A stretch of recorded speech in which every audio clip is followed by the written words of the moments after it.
हम ये कहना चाह रहे हैं कि हम भी इस स्कूल में पढ़ कर गए, ये हमारे लिए बहुत अच्छी है। हम कोई दूसरी स्कूल नहीं, दूसरी एनजीओ को यहाँ पर रखना मंजूर नहीं कर सकते, क्योंकि हमारे भी बच्चे इधर ही पढ़ रहे हैं। अभी मैट्रिक करके गई है वो एक मेरी बच्ची, अभी दूसरी भी हैं, हम भी यहीं पर ही कर रहे हैं, लेकिन हमने दूसरा एनजीओ ना मंजूर है। हमारी बस यही अपील है, जो यहाँ के टीचर हैं, जो यहाँ का स्कूल है, जो यहाँ का माहौल है, वो सबसे अच्छा है। हमारे सब टीचर यहाँ के बहुत अच्छे हैं, यहाँ की पढ़ाई बेस्ट है, लेकिन दूसरा एनजीओ ना मंजूर है। बस हमारी इतनी अपील है, आगे जाके प्लीज़ प्लीज़ प्लीज़ इस अपील को आगे तक ज़रूर ले जाइएगा।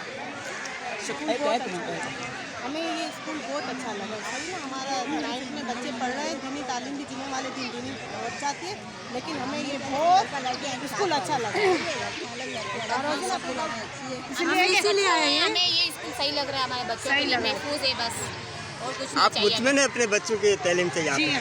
मुतमिन है, बिल्कुल मुतमिन है हम अपने बच्चों के यहाँ पर।